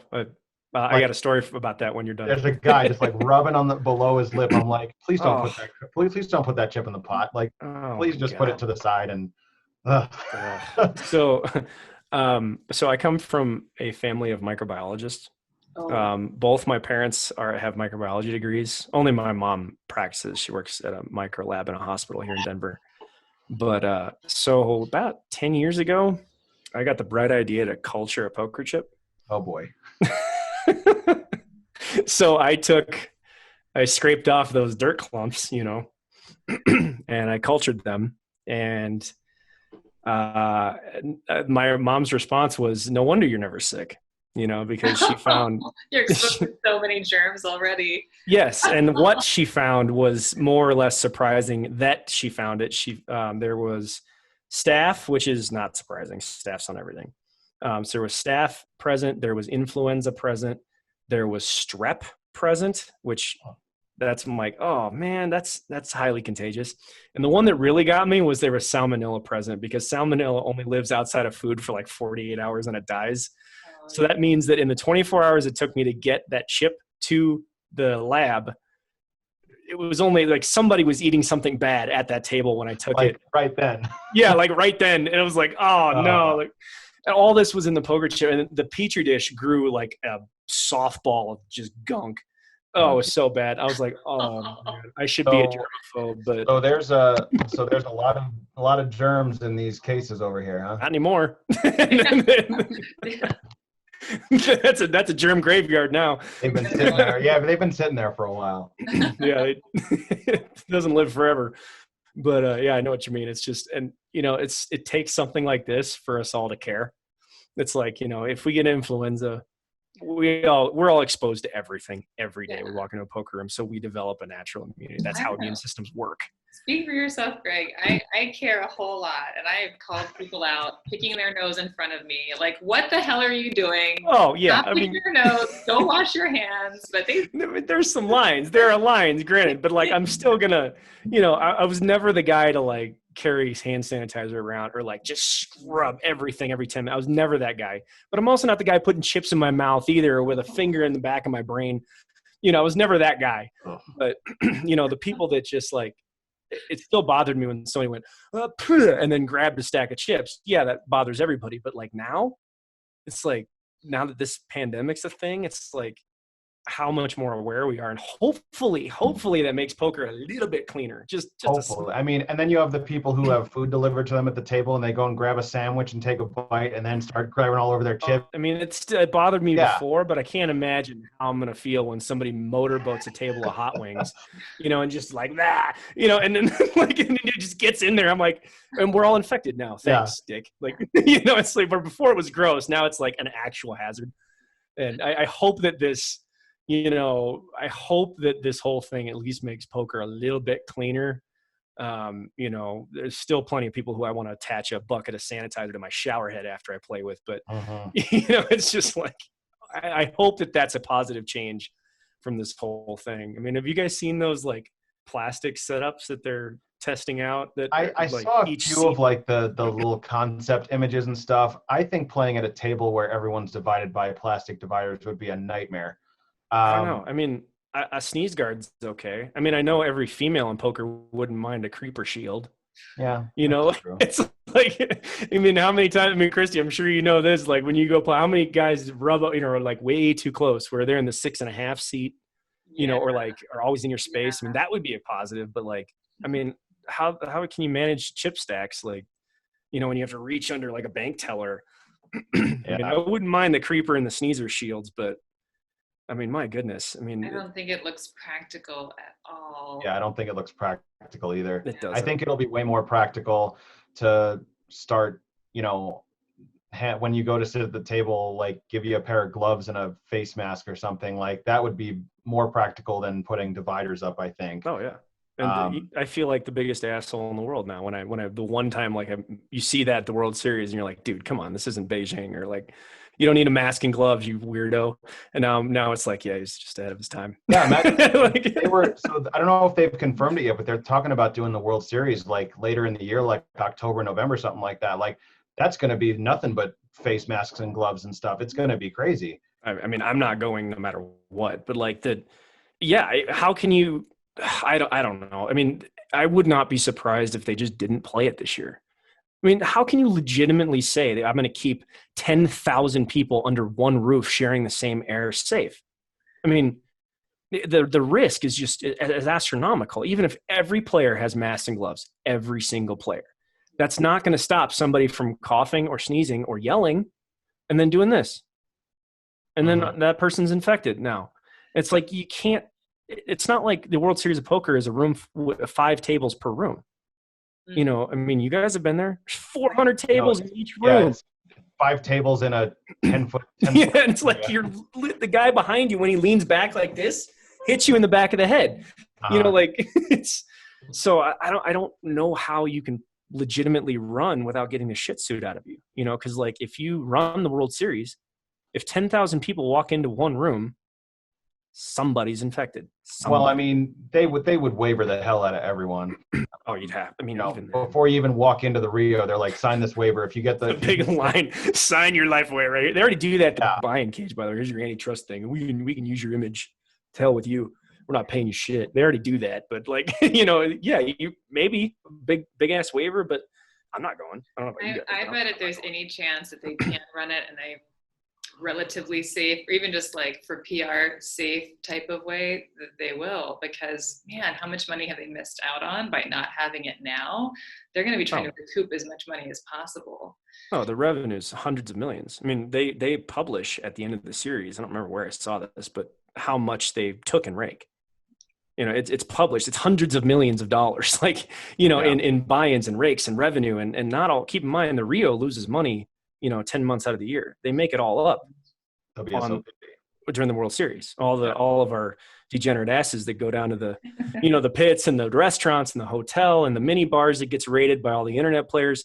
It's like all that stuff is a full revenue picture. It's like, I mean, how you can't put that in place. Yeah. I mean, all the food. Yeah. I mean, they already had. I mean, Legionnaires was a thing. Remember that 2 years ago? Legionnaires disease was a damn thing. You know how hard it is to have Legionnaires be a thing? And it was somehow a thing there at the World Series, and now this. I mean, I don't see how they recover. Yeah, I don't know. I mean, I have a couple of friends who said they're going to go and that they want me to go, but I'd be much more likely if we have, to take, I mean, for me being a regular 9 to 5 or 2, like I got to plan my vacation, some of my vacation time around this stuff. Sure. So, usually in the summertime, I'll take my week and I'll go down to Vegas, and during WSOP, I'll probably usually have lower buy-in events and stuff, but I'd be much more likely to, just take a week and play more events here locally in Reno if they do run it up or something like that. Like, because there's not as many people. You're talking about hundreds of people rather than like tens of thousands of people. Yeah. And I can, come home, sleep in my own bed every night. So that's probably what's more likely for me later on this year. I hope that they don't run it. It's not just the players themselves that are at risk. It's like, I don't know how much studying in infectious diseases you guys do, but I have a family of microbiologists. I hear this crap every day, like when you all congregate in one spot, this everybody goes inside the same box and then leaves. It's a recipe for disaster. Our grocery stores now are that common box, but if the poker world 2% of the entire poker playing population goes to one place, and then goes back to wherever. I mean, the World Series could single-handedly be responsible for a national breakout. Yeah. It's not just the poker players; it's the families, the families of the families. So I sincerely hope that they do not run the World Series and they just skip it this year. Wait till we have a vaccine, and then you have to prove that you've been vaccinated before you can play, and then problem solved. And then we can all go back to live poker and just getting back to business. But yeah, I think you're right, Jarrad. I don't think poker will be the same until there's a vaccine. Yeah. And then to answer your question before, Christy, about goals for myself, once we do get back to normalcy, so this is all going to preface on, once we get back to some semblance of normalcy in live poker, for myself, it's just going to be to log more hours at the game and stakes I'm playing currently. So I haven't locked up, 10 plus big blinds for a long enough period of time for me to say, okay, I'm ready to move up in stakes. Like I need a sustainable, I need to have a lot of hours. I'm doing really well this year. In 72 hours, I'm at 160 something bucks an hour, but it's a really small sample size compared to, what I've been playing. So my goal when we get back to it is to get on more of a schedule. And if I'm going to make that 15 hours a week or 20 hours a week, get more consistent with that and really start to track my win rates and keep, talking to my, friends and other poker community members who I can bounce hands off of and just keep getting better. And also it'd be nice to learn other games too, which is one of the reasons I'm here with you guys today, talking about the Omaha games, the 4 and 5 card games. It'd be nice to be able to learn those and kind of start to get into it too. But I'm also very realistic in knowing I'm not going to, play 3 sessions of BigO and be like, okay, I'm winning 20 bigs an hour. This is great. Probably not going to happen. No, it takes a lot. You're going to learn a lot. Of course. You're going to have fun doing it and just exercising your brain in a different way. Yeah. And that's how I learned Holdem, was just putting hands in, whether it was free bar poker or when I started doing, cash games in homes or started playing in casinos, over, what am I, 35 now? Over the last 14 years that I've been playing, I have thousands of hours of no limit Holdem experience now. And that's where I've learned the majority of the game, is just from my tons and tons and tons of hands. And then also using all my, resources like friends and, video content. Yeah. Well, on that point, that you actually touched on what makes a successful learning curve, conquering the learning curve. We all know the times of the player that retorts with this quote: "I've been playing poker since before you were born." We all know that, but well, cool, you still suck at it. So what does that tell you? That's fine. But what matters, my point is that yes, you do, hands equals experience, but what and how you learn from those hands will determine how successful you will be in the future. We've all played with those angry old nits that, think that the way that they played poker in 1985, when we were born, is somehow going to translate to today's game. If you've played a million hands lifetime, but you've learned exactly dick, you're not going to be a good poker player. You're not going to improve. And like what you said, how you play those hands and how you learn from those hands is what makes a successful player and how you continue to learn. Because the second you think that hands played equates to experience, blindly, you'll never improve. And it goes the same way in live poker. I've been playing for this many years. Great time period. I learned that young players don't play stud.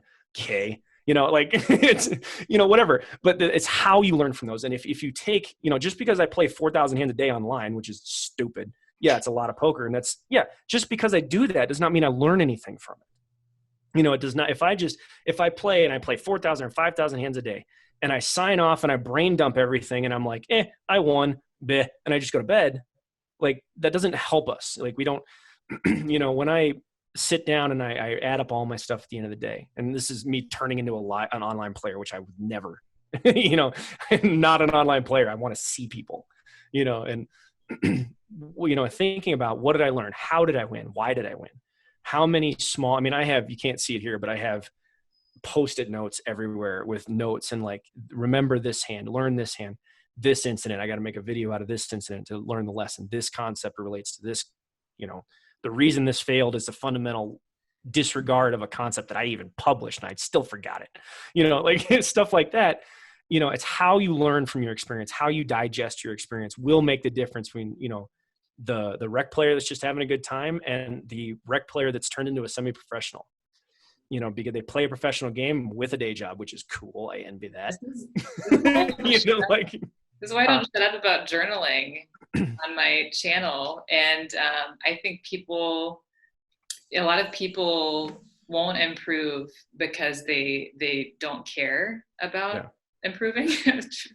Blankly. Well, they also think that, like we talked about in the first probably 15 minutes, is that there's a fundamental lack of expectation, a disconnect of expectation.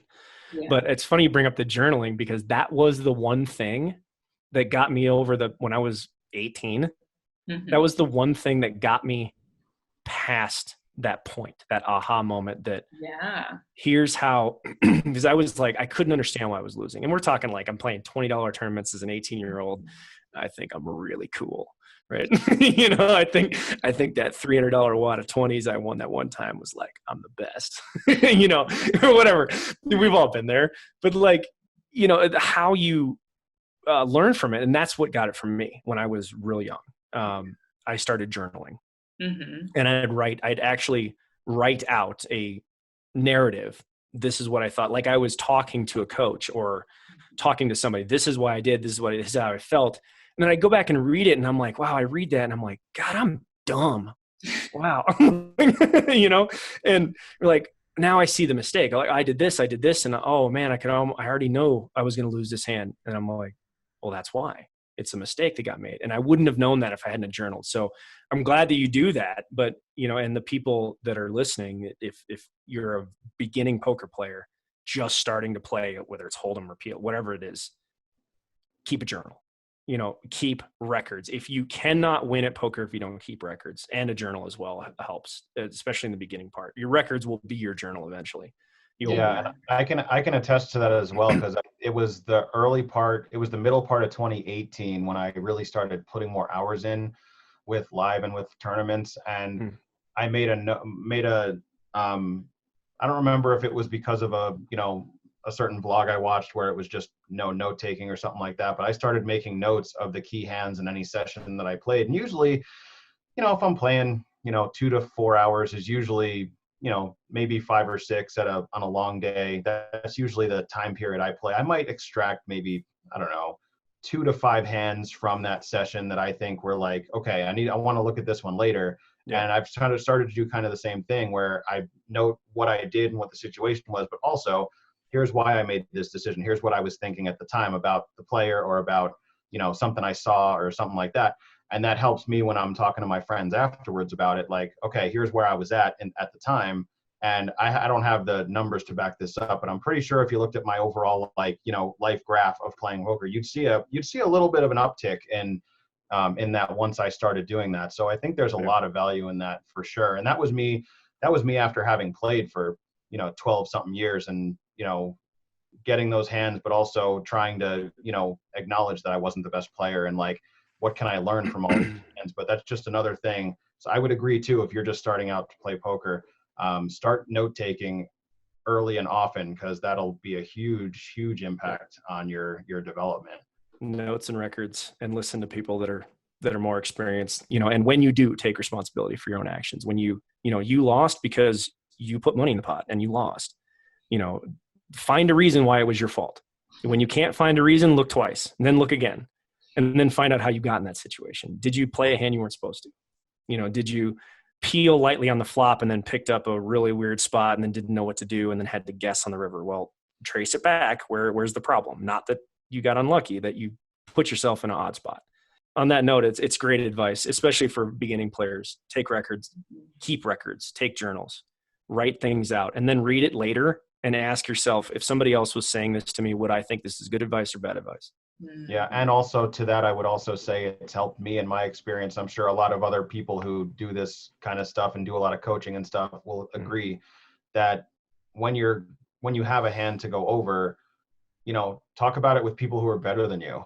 Yeah, that's the whole point of coaching. Yeah. People, I mean, it's not going to help to talk to my buddy who just started playing poker a year ago. Like, he's going to be like, oh, that sounds good to me. Like, yeah, but does it really sound good to you just because I won the pot? Like, I want to make sure that I did this or that right. So yeah, that's another thing. Try to, that I've tried to kind of be around people who have more experience than me or that are better than me. So I can, even if I don't ask a direct question, if I'm in the room when a conversation is happening, I can absorb that and say like, oh yeah, that's a good concept. Right. I can take that back to, back to my game.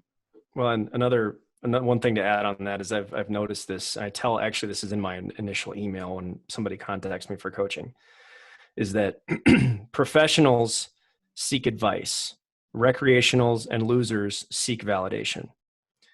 Are you trying to validate your thought process, or are you actually looking for advice? So if you want to get really good, you look for genuine advice, not validation to whatever you did. Just because you won doesn't make it right. Just because you lost doesn't make it wrong. And so it's some of my most toxic students. I've had a couple, not many, but I've had a couple that just can't learn. And the reason they can't learn is because they are more interested in validation than they are in learning. So if a new poker player, doesn't want to be right, but they want to have money, then don't look for validation. It goes a long way. One thing I think that's important too, and it's something that I try to focus on, as I've gotten better and acknowledging that I've gotten better at poker over the years, is to also just stay humble too. Because like, there's always going to be somebody who's better than you, and you just haven't had them at your table yet, or you haven't, played at their stakes yet. And you're going to get your ass handed to you by one of those people at some point.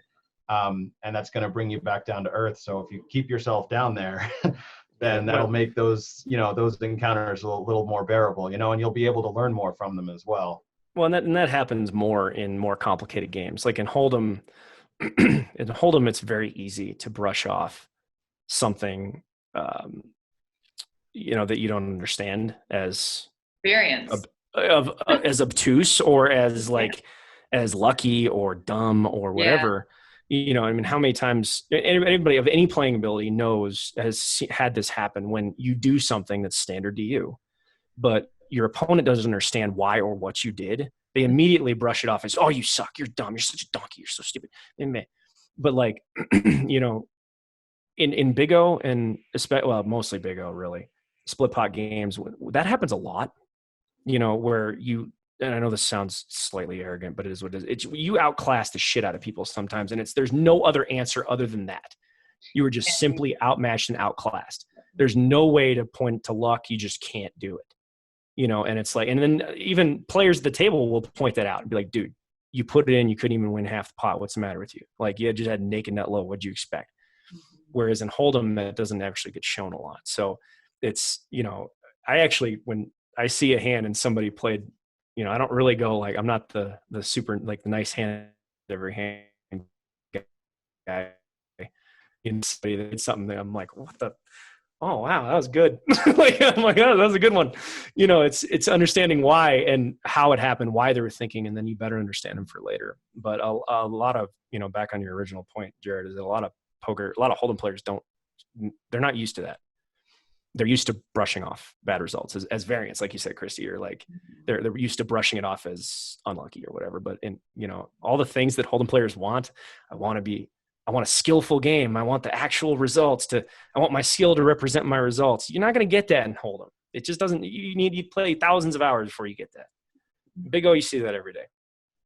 And that's mostly what my third book's going to be, is all those situations and all those thought processes that will lead you to those decisions and that actually expose your actual advantage. And you get to use it in real time every hand you play. Whereas in Hold'em, you may not.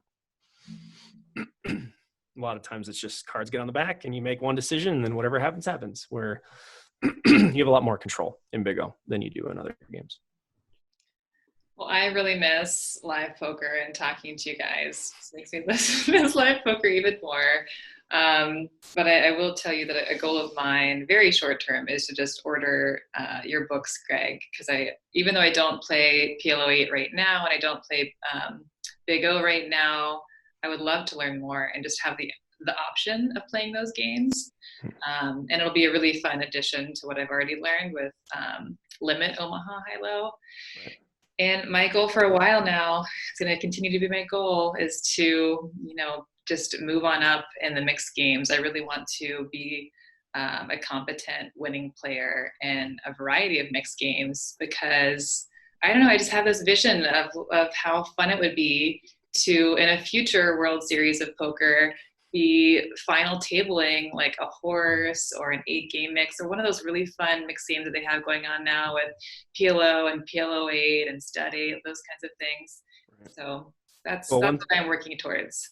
One thing to keep in mind when you do get the books, and this is for anybody else watching too, is that my books are made for cash games only. And I did not realize how big of a difference, short stack, like online play, is totally different from live play. So the concepts that I'm talking about are essentially when you're playing 500 plus big blind stacks. And generally I try to be stacks as infinite as possible. The deeper, the better. So you'll notice in my books, most of them are exceptionally deep, where I have $10,000 stacks at a 5-5 game or $2,000 stacks at a 1-2 game, because most pot limit games are uncapped. Everything I talk about is for pot limit cash games with no cap. Like sometimes the games have caps and some of the concepts transfer, but it does not apply to tournaments. And I know we've already talked about this, and everybody out there, I don't play tournaments, don't know tournaments. I've entered like 4 ever. It's just not a thing. And so this is for cash games. So, the goal is to bridge the mind between what you guys already know in Hold'em to how you can be successful, and taking all the things that the Hold'em mind grows that sucks, right, and getting rid of it, and then showing you how it relates to Big O. So I'd imagine that you'll have a decent amount of success, reading the books. The 2 of them are out now. There's volume 1 and 2 is available. I'm about to send volume 3 to my editor in about a month. So there will be 4 eventually, but they'll be helpful, I'm sure.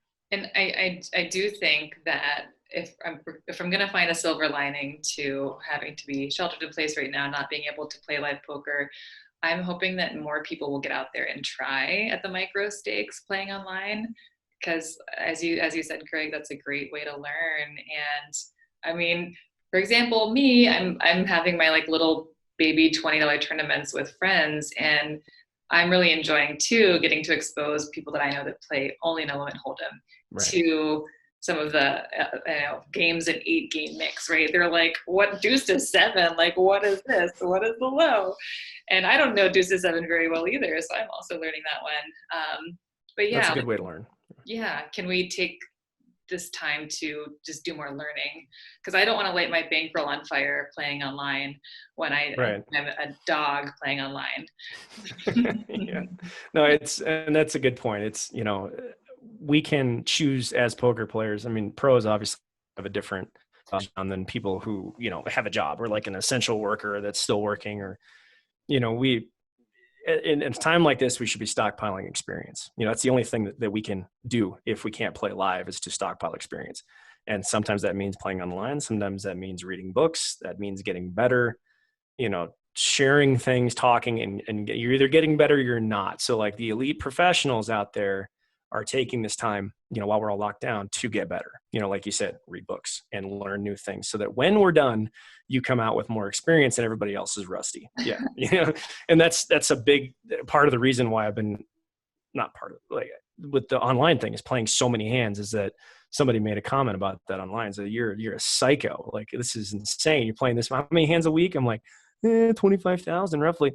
They're like, why in the world would you play so much? I'm like, hey, you're sitting watching Netflix. I'm getting better. Okay. So like, get better, learn something. Mm-hmm. You can come out, you can choose to come out of a situation like this better, or you can, hit the pause button. I'm not hitting pause. Yeah. Out hustle the next guy. Yeah. Well, not hustle. You're just getting better. You're just learning things, I mean that in a sense. I mean that in a sense of like, I mean that in a sense of like, be on your grind, like not like actually like, hustle people. Yeah. Find a way, I think poker will find a way eventually. I hope that we get back to some sense of normal. I would like to play 8-handed live poker again sometime in my life before my kid is in college, but like, it's like, so I don't know. I hope that we can get there. But anyway, I do have to end up leaving here. So I got a phone call in about 45 minutes. No problem. Sorry, I kept you on. Oh, no. It's fine. I blocked out 3 hours. So it's fine. I do have a student calling at 5, but do you guys have any other questions before we, call it a day, since we were planned on 90 minutes and ran off way over? No, thank you so much for your time, though. It's been a really fun conversation. And yeah, look, thanks for having me on. Yeah, thanks for the offer. Jarrad, thanks for reaching out via Twitter. You're our only person who was like, yeah, let's talk. Was I really the only one? Yeah, you won by default. I got a couple of questions from private message, but people that didn't want it. But other than that, yeah, it was just, keep in mind, mixed games are a very special niche. It's people that want to get better at the things that I deal with, and the thing like Christy and the games you play, they know who to look for, or they know how to do it, or they already know how to play. Like it's hard to drag people off the Holdem table. It really is, because they just get so ingrained in their ways. So it's tough to get them off and off the table and into a new game. But hopefully you can do that with more videos. Yes, I'll do my best. All right. Well, thank you again. I really appreciate it. And I look forward to, if you guys need anything as far as books, videos, all that stuff, just email me. Let me know. We'll take things. You'll see my order coming in soon, Greg. Sweet. All right. Thanks again. And hopefully we'll talk to you all again soon. Sounds good. See you on the felt soon. All right. Probably. See you later. Thank you. Bye.